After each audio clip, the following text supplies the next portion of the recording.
الحمدللہ رب العالمین والصلاة والسلام علی سید المرسلین۔ آج کی ویڈیو بڑی امپورٹنٹ ویڈیو ہے کیونکہ آج کی ویڈیو تربیتی ویڈیو ہے، اصلاحی ویڈیو ہے، اور بالخصوص آج کا یہ جو درود پاک کا بیان ہے یہ بالخصوص ان لوگوں کے لیے ہے کہ جو کہتے ہیں کہ درود پاک پڑھتے ہیں لیکن درود پاک پڑھتے ہوئے مزہ نہیں آتا، لطف و سرور نہیں آتا، کیفیت طاری نہیں ہوتی، درود پاک پڑھتے ہوئے آنکھیں اشک بار نہیں ہوتی، توجہ کے ساتھ درود پاک نہیں پڑھا جاتا، خشوع و خضوع کے ساتھ نہیں پڑھا جاتا۔ توجہ کے ساتھ اس ویڈیو کو مکمل دیکھیے گا، اللہ نے چاہا تو بہت زیادہ تربیت ہوگی، اصلاح ہوگی، اور اللہ نے چاہا جو گفتگو ہوگی اسے سن کر مزہ بھی آئے گا اور عمل کا جذبہ بھی بنے گا انشاءاللہ عز و جل۔ یہ ایک بہن ہے، یہ کہتی ہیں کہ 4 لاکھ میں درود پاک اب تک پڑھ چکی ہوں، 4 لاکھ مرتبہ درود پاک پڑھ چکی ہوں، لیکن مجھے درود پاک پڑھنے کا کوئی مزہ نہیں آتا اور نہ ہی تصور بنتا ہے۔ میں کوشش بھی کرتی ہوں کہ کوئی گناہ نہ ہو، لیکن کیا کروں، درود پاک پڑھتے ہوئے مزہ نہیں آتا۔ میں چاہتی ہوں کہ میرا درود پاک توجہ کے ساتھ پڑھا جائے، خشوع و خضوع سے پڑھا جائے، مزہ آ جائے مجھے درود پاک پڑھتے ہوئے، اور میں ساتھ یہ بھی چاہتی ہوں کہ مجھے خواب میں حضور صلی اللہ علیہ وآلہ وسلم کا مجھے دیدار بھی نصیب ہو جائے۔ تو وہ کہتی ہیں کہ میری ہیلپ کیجئے، تو میں نے ان کو انشاءاللہ کمنٹ میں لکھ دیا تھا اور میں نے سوچ لیا تھا کہ اس پر ویڈیو میں بناؤں گا۔ تو آج کی ویڈیو ان لوگوں کے لیے ہے کہ جو کہتے ہیں کہ درود پاک پڑھنے کا مزہ نہیں آتا۔ دیکھیں، شیطان نہ بعض اوقات بندے کو یہ وسوسہ دیتا ہے کہ ہمیں نا درود پاک پڑھنے کا مزہ نہیں آ رہا، لطف نہیں آ رہا، سرور نہیں آ رہا، خشوع و خضوع سے ہمارا درود پاک پڑھا ہی نہیں جا رہا، تو پھر درود پاک پڑھنے کا کیا فائدہ؟ جب دل ہی نہیں لگ رہا تو درود پاک پڑھنا چھوڑنا دیں، درود پاک پڑھنا چھوڑ دینا چاہیے۔ اکثر یہ وسوسہ شیطان دیتا ہے۔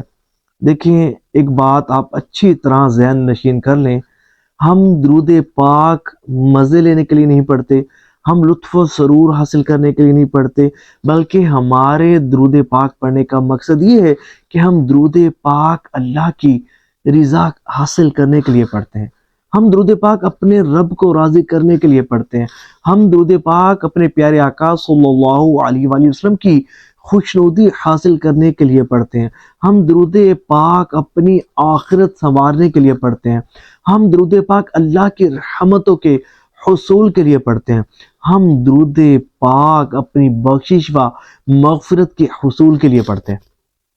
دیکھیں، قلب ہے نا، یہ منقلب ہوتا رہتا ہے، بدلتا رہتا ہے۔ بعض اوقات یوں ہوگا کہ آپ درود پاک پڑھے ہوں گے، بڑی کیفیت بنے گی، خشوع و خضوع سے پڑھا جائے گا، بڑے ادب و آداب کو مروز خاطر رکھ کر پڑھا جائے گا، دل و دماغ کو جھکا کر پڑھا جائے گا، ایسا پڑھا جائے گا کہ حضور کی محبت میں ڈوب کر پڑھا جائے گا، اور ایسے توجہ کے ساتھ پڑھا جائے گا، رکت بھی طاری ہوگی، آنسو بھی جاری ہوں گے۔ کبھی کبھار ایسا ہوتا ہے کہ اس طرح ذوق و شوق کے ساتھ ہمارا درود پاک پڑھا جاتا ہے، اور کبھی کبھار ایسا بھی ہوتا ہے کہ بالکل درود پاک پڑھنے کا مزہ نہیں آتا، لطف نہیں آتا، سرور نہیں آتا، اور خشوع و خضوع بھی نہیں ہوتا، دل کہیں اور ہوتا ہے، زبان کہیں اور ہوتی ہے، توجہ نہیں ہوتی، اور بس جو ہے وہ بس پڑھ رہے ہوتے ہیں۔ ٹھیک ہے، بعض اوقات گناہوں کی نحوست کے سبب بھی اس طرح جو ہے وہ خشوع و خضوع چھین دیا جاتا ہے، خشوع و خضوع نصیب نہیں ہوتا، لیکن اس کا مطلب یہ تو نہیں ہے کہ ہم جو ہے وہ درود پاک ہی پڑھنا چھوڑ دیں۔ دیکھیں، درود پاک نہ پڑھنا خود کو اللہ کی رحمت سے محروم کرنا ہے، خود کو حضور صلی اللہ علیہ وآلہ وسلم کی شفاعت سے محروم کرنا ہے۔ دیکھیں، درود پاک پڑھتے ہوئے لطف آئے نہ آئے، ہم نے درود پاک پڑھنا ہے، ہم نے درود پاک کو اپنا اوڑھنا بچھونا بنا لینا ہے، ہم نے درود پاک کو اپنا محبوب مشغلہ بنا لینا ہے۔ بس ہم ہو اور درود پاک ہو، ہم ہو، ہماری زبان ہو اور درود پاک سے ہمیشہ تر رہے۔ یقین مانیے یہ آپ کو روحانیت کے اس منزل پر پہنچا دے گا جہاں آپ تصور بھی نہیں کر سکتے، یہ آپ کو اللہ کا پسندیدہ بندہ بنا دے گا، یہ حضور صلی اللہ علیہ وآلہ وسلم کا محبوب غلام آپ کو بنا دے گا، یہ روحانیت کے بلند مقام پر آپ کو پہنچا دے گا، یہ آپ کو وہاں پہنچا دے گا کہ جہاں آپ تصور بھی نہیں کر سکتے۔ لیکن اس کے لوازمات ہیں کہ یہ کہ آپ نے یہ ذہن بنا لینا ہے کہ بس میں نے نیک بننا ہے. بس دل میں ارادہ خود کو کہیں، ابھی کہیں کہ میں نے انشاءاللہ نیک بننا ہے. اور نیک کب بنیں گے؟ جب گناہوں سے ہماری جان چھوٹے گی، جب اللہ کی نافرمانی سے ہماری جان چھوٹے گی، جب ہم مصمم ارادہ کر لیں گے کہ بس بہت کر لی اللہ کی نافرمانی، اللہ نے ڈیل دی مجھے، بس آئندہ میں اپنی رب کی نافرمانی نہیں کروں گا، اپنی زندگی اللہ کی اطاعت، اس کی فرما برداری میں گزاروں گا، اور آئندہ سارے گناہ میں چھوڑ دوں گا، گناہوں سے سچی توبہ کرتا ہوں، اور یہ جو زندگی میری باقی بچی ہے اس سے اللہ کی اطاعت، اس کی فرما برداری، اس کو راضی کرتے ہوئے گزاروں گا، اور درود پاک پڑھتے پڑھتے گزاروں گا. پھر آپ دیکھیں تو صحیح، جب آپ گناہوں سے سچی توبہ کریں گے، جب آپ اپنے نگاہوں کو پاک رکھیں گے، نگاہوں کی حفاظت کریں گے، پھر جب آپ درود پاک پڑھیں گے، پھر مزے کو مزہ نہیں آ جائے گا، پھر وہ لطف و سرور ملے گا کہ جس کا آپ اندازہ بھی نہیں کر سکتے.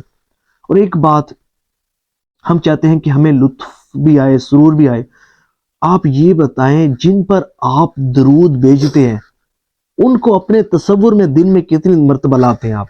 میں آپ سے سوال کرتا ہوں، یہ بڑا ایک اہم سوال ہے. ہم بھیجتے ہیں نا حضور پر درود، ہم چاہتے ہیں کہ حضور کا دیدار بھی ہمیں نصیب ہو. ہم نے حضور کا تصور دن میں کتنی مرتبہ کیا؟ ہم نے اپنے دل و دماغ میں حضور کی یاد کو کتنی مرتبہ داخل کیا؟ کیا ہم نے حضور صلی اللہ علیہ وآلہ وسلم کا تصور، آپ صلی اللہ علیہ وسلم کی سوچ ہمارے ذہن میں آئی؟ کیا تصور ہمارے دل میں، ہمارے دماغ میں حضور صلی اللہ علیہ وآلہ وسلم کے متعلق قائم ہوا؟ ہونا چاہیے تھا نا. ہم نے حضور صلی اللہ علیہ وآلہ وسلم کا ذکر خیر دن میں کتنی مرتبہ کیا؟ سوال ہے، خود سے سوال کریں نا، کتنی مرتبہ کیا؟ حدیث شریف ہے نا، من احب شیئا اکثر ذکرہ، کہ جو جس سے محبت کرتا ہے اس کا ذکر کثرت سے کرتا ہے. ہم حضور سے محبت کے دعوے دار تو ہیں، ہم نے حضور کا ذکر کتنی کثرت سے کیا، کتنی مرتبہ کیا؟ کیا ہم حضور کی سنتوں پر چلتے ہیں؟ کیا ہم حضور صلی اللہ علیہ وآلہ وسلم کے احکامات پر عمل کرتے ہیں؟ تو جب یہ سب کچھ کریں گے نا تو پھر روحانیت کے منازل طے ہونا شروع ہو جائیں گے، پھر آپ کا دل صاف شفاف ہونا شروع ہو جائے گا.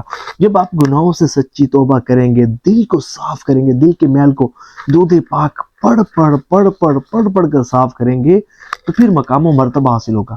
دیکھیں گناہوں سے آپ کی جان چھوٹے گی، پھر ہی آپ روحانیت کا عروج دیکھیں گے، پھر وہ مناظر دیکھیں گے جو اللہ والوں کو دکھائے جاتے ہیں، جو اللہ کے پسندیدہ بندوں کو دکھائے جاتے ہیں، جو حضور صلی اللہ علیہ وآلہ وسلم کے محبوب غلاموں کو دکھائے جاتے ہیں.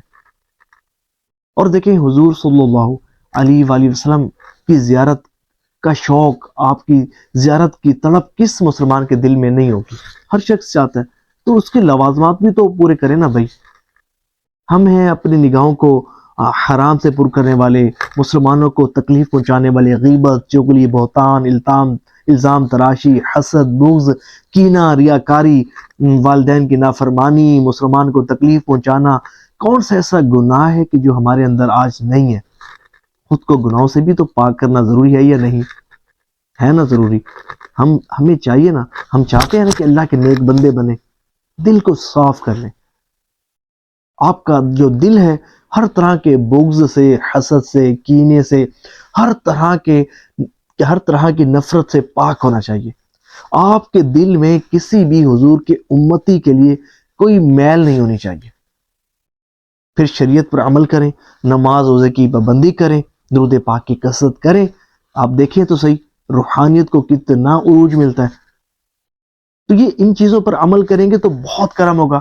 اور پھر جو شخص چاہتا ہے نا کہ حضور صلی اللہ علیہ وآلہ وسلم کی زیارت سے مشرف ہو، تو اسے یہ چاہیے کہ روزانہ کسی ایک نماز کے بعد کم از کم 12 منٹ تو بیٹھ کر توجہ سے درود پاک پڑھے.